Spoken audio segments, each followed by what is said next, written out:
अस्सलाम वालेकुम। मैं मुज़फ़्फ़र हुसैन आज आपको फ़र्स्ट ईयर मैथ एक्सरसाइज 9.2 का इंट्रोडक्शन दूंगा। इंट्रोडक्शन में मैं आपको बताऊंगा कि किन बातों को जानकर आप 9.2 एक्सरसाइज को आसानी से कर सकेंगे। इसमें आपको बहुत आसान तरीके से 9.2 एक्सरसाइज को समझने के तरीके मैं बताऊंगा। आम तौर पर देखा गया है कि जो 9.2 एक्सरसाइज या जो ट्रिग्नोमेट्री है वो असातिज़ा इतने मुश्किल अंदाज में बच्चों को समझाते हैं कि बच्चे ट्रिग्नोमेट्री को पहाड़ समझना शुरू कर देते हैं। लेकिन आज मैं आपको इतने आसान मेथड से और इतने बेहतरीन अंदाज में और बहुत आसान बातों से बताऊंगा कि ट्रिग्नोमेट्री की एक्सरसाइज 9.2 को हल करने का सबसे आसान तरीका कौन सा है। तो मेरे साथ इस वीडियो में जुड़े रहिएगा। अब मैं आपको 9.2 एक्सरसाइज से पहले जो उसकी इंट्रोडक्शन से रिलेटेड बातें हैं वो आपको बताने जा रहा हूँ। लेकिन उससे पहले अगर आपको मेरी वीडियो पसंद आए या मेरी मेथड को आप पसंद करें, आसान लगे, तो आप मेहरबानी करके मेरी वीडियो को आगे शेयर करें, दूसरों को बताएं और बाकी ग्रुप्स में भी शेयर करें, लाइक करें और सब्सक्राइब करें। तो हमारे सामने ये 3 किस्म की ट्रायंगल हैं जो आपको तस्वीर में नज़र आ रही है या वीडियो में नज़र आ रही हैं। एक हमारे पास ये ट्रायंगल है और एक ये ट्रायंगल है और ये ट्रायंगल है। इस ट्रायंगल में आपने ये बातें याद रखनी है कि परपेंडिकुलर और बेस जो है ये अपनी जगह को तब्दील करते रहते हैं, जबकि जो हाइपोटेन्यूज है वो अपनी जगह को तब्दील नहीं करता। आप यूँ समझ लें कि हाइपोटेन्यूज जो है वो बहुत ज़्यादा डीठ किस्म का इंसान है, जबकि परपेंडिकुलर और जो बेस है ये शरीफ आदमी है।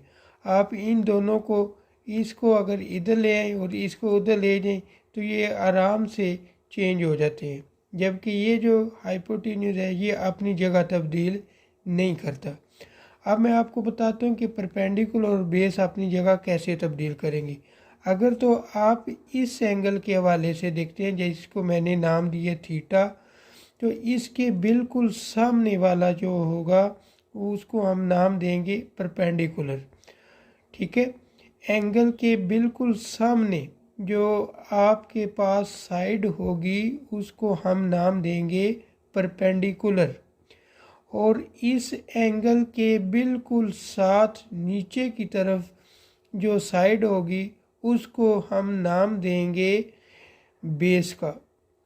और जो आपके पास ये एक साइड जो टेढ़ी सी होगी, आप यूँ समझ लें कि उस जो साइड शलवार की तरह होगी, जैसे शलवार को हम तय करते हैं तो उसकी एक साइड बन जाती है, बिल्कुल उस साइड को हम नाम देंगे हाइपोटेन्यूज। ठीक है, अब हम दूसरी ट्रायंगल को देखते हैं। इस ट्रायंगल में आप देखें थीटा अब हमने इस जगह पे लिया। अगर थीटा यहाँ पे दिया जाए तो क्या होगा, तो होगा ये कि परपेंडिकुलर और बेस की जगह चेंज हो जाएगी, लेकिन हाइपोटेन्यूज जो कि डीठ है या आप यूँ समझ लें कि ये बदमाश है, ये अपनी जगह कभी भी किसी को नहीं देता, जबकि परपेंडिकुलर और बेस जो है ये शरीफ आदमी है, ये अपनी जगह तब्दील कर देते हैं या अपनी जगह दूसरों को आसानी से दे देते हैं। ठीक है, अब इस एंगल के हवाले से अगर आप देखें तो इस एंगल के बिल्कुल सामने ये जो साइड होगी इसको हम नाम देंगे परपेंडिकुलर, और इस एंगल के बिल्कुल साथ जो ये वाली साइड होगी इसको हम नाम देंगे बेस, और जो कभी नहीं चेंज होगी उसको हम नाम देते हैं हाइपोटेन्यूज। आम तौर पर कुछ सवालों में आपको ट्रायंगल ऐसी नज़र आएगी, तो अगर इसमें यहाँ पे एंगल हो या यहाँ पे एंगल हो तो स्टूडेंट कंफ्यूज हो जाते हैं, उन्हें ये नहीं पता चलता कि हमने इसके अंदर परपेंडिकुलर कौन सा लेना है और बेस कौन सी लेनी है। ठीक है, तो इसको समझने के लिए आप इस ट्रायंगल को, अगर वो आपको इस तरह दी गई है तो कॉपी के ऊपर आपने इस तरीके से इसको बनाना है। बनाने के बाद आपने क्या करना है, जिस कॉपी पे आपने इसको बनाया हुआ है उसको आप रोटेट कर लें। जब आप उसको रोटेट करेंगे तो वो ट्रायंगल ऐसी ही ट्रायंगल बन जाएगी जिसको आप आसानी के साथ समझ सकते हैं, या जिस तरह की ट्रायंगल का वास्ता आपको बाकी सवालों में पड़ेगा। ठीक है, तो ये अगर इस एंगल के हवाले से आप देखेंगे तो ये बन जाएगा इसका परपेंडिकुलर, और ये नीचे जो है बेस बन जाएगा। और अगर आपने इस एंगल के हवाले से देखना है तो इस एंगल के हवाले से अगर देखना हो तो आप क्या करें, फिर अपनी कॉपी को रोटेट करें। कॉपी को जब रोटेट करेंगे तो ये एंगल बन जाएगा, ये एंगल होगा, इस एंगल के हवाले से आप देखेंगे तो ये बन जाएगा परपेंडिकुलर और ये बन जाएगा बेस, और ये आपके पास जो कभी चेंज नहीं होता उसको हम हाइपोटेन्यूज का नाम देंगे। अब ट्रायंगल के हवाले से हमारे पास एक फार्मूला है, उसको याद करने के लिए स्टूडेंट को अक्सर मुश्किल पेश आती है। तो ये मैंने एक होम्योपैथिक फार्मूला बनाया है जिसको याद करके तलबा जो है वो आसानी के साथ इस फार्मूले को याद कर सकते हैं। तो वो होम्योपैथिक फार्मूला क्या है, हाई ब्लड प्रेशर।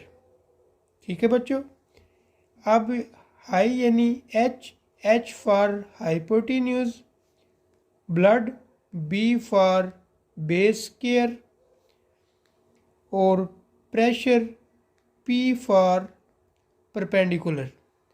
ये हमारे पास मेन फार्मूला है, एच स्केयर, बेस स्केयर और परपेंडिकुलर स्केयर, ये मेन फार्मूला है। अब इस फार्मूले से हम मज़ीद दो फार्मूले बना सकते हैं। ठीक है, तो आपने क्या करना है, इस फार्मूले को अच्छे तरीके से याद कर लें। अगर तो आप इस फार्मूले को अच्छे तरीके से याद कर लेते हैं तो आपके लिए बाकी इससे जो दो फार्मूले बनेंगे, ठीक है, उनको समझने में या बनाने में आपको बहुत ज़्यादा आसानी होगी। ठीक है, अब इससे मज़ीद कैसे दो फार्मूले बनते हैं वो ये हैं कि अगर आपने मालूम करना हो परपेंडिकुलर, ठीक है, परपेंडिकुलर मालूम करना हो तो ये जो बेस स्केयर है ये यहाँ पे प्लस है, इसको आप दूसरी साइड पे लेके जाएंगे। जब दूसरी साइड पे लेके जाएंगे तो ये बन जाएगा माइनस में। तो यूँ एक नया फार्मूला बनेगा, हाइपोटेन्यूज स्केयर, बेस स्केयर और परपेंडिकुलर स्केयर। ठीक है बच्चों, यानी इस मेन फार्मूले से हमने एक नया फार्मूला बना लिया। अब इसी फार्मूले से, इस मेन फार्मूले से अब हम एक और फार्मूला बनाते हैं। अगर हमने मालूम करनी है बेस मालूम करनी है तो ये जो परपेंडिकुलर है इसको आप इस साइड पे लेके जाएंगे।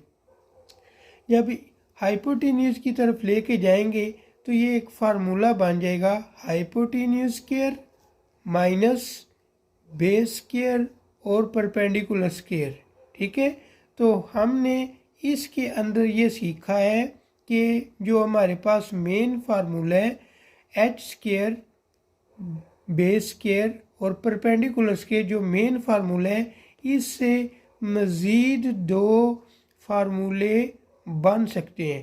तो बजाय हमें ये तीन फार्मूले याद करने की बजाय हमें सिर्फ़ और सिर्फ ये मेन फार्मूला जहन में रखना है या इसको याद करना है। उसके बाद आपको साइड के हवाले से ये पता होना चाहिए कि साइन थीटा किसके इक्वल होता है, काज थीटा किसके इक्वल होता है और टेन थीटा किसके इक्वल होता है। तो ये समझने के लिए आप इस चीज़ को जहन में रखें कि साइन थीटा इक्वल होता है परपेंडिकुलर और हाइपोटेन्यूज। काज थीटा इक्वल होता है base over hypotenuse. Tan theta equal होता है परपेंडिकुलर और बेस। ठीक है।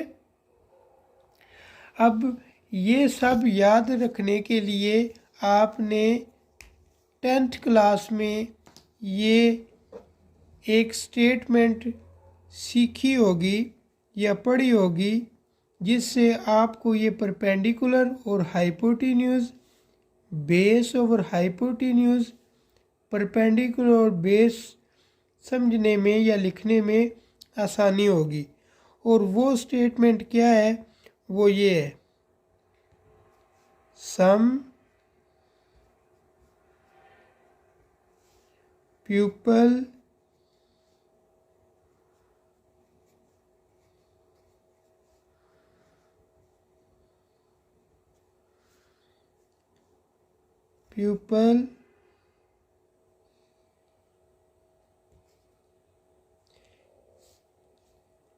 have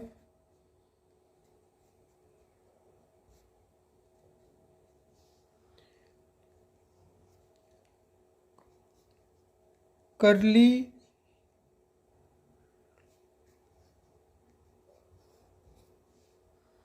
brown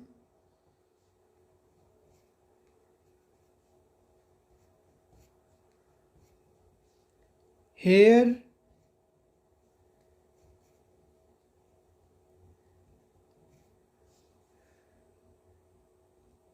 through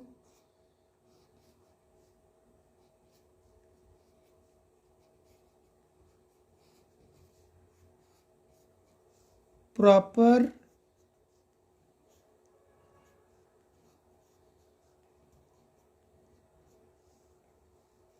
brush।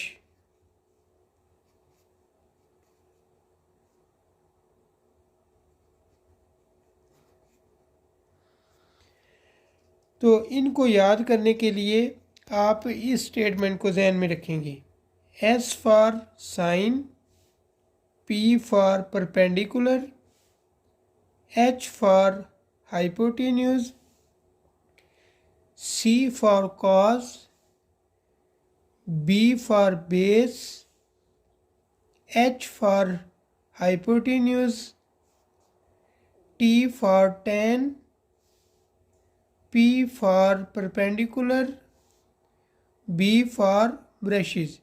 तो इनको याद करने के लिए ये वाली स्टेटमेंट आपने याद कर लेनी है। तो आज की वीडियो में मैंने आपको 9.2 एक्सरसाइज को समझने के लिए कुछ अहम बातें बताई हैं, जिनको आपने ज़हनशीन कर लेना है और अच्छी तरीके से याद कर लेना है। इन्हीं बातों को लेकर कल हम मज़ीद आगे बढ़ेंगे और आपको कुछ नई बातें और कुछ नए फार्मूले बताए जाएंगे, ताकि उनको भी आप याद कर लें और सवालों को 9 पॉइंट एक्सरसाइज को आसानी से समझने में आपको मदद मिल सके। तो ठीक है बच्चों, आज के लिए इतना ही। दुआओं में याद रखिएगा। अल्लाह हाफिज़।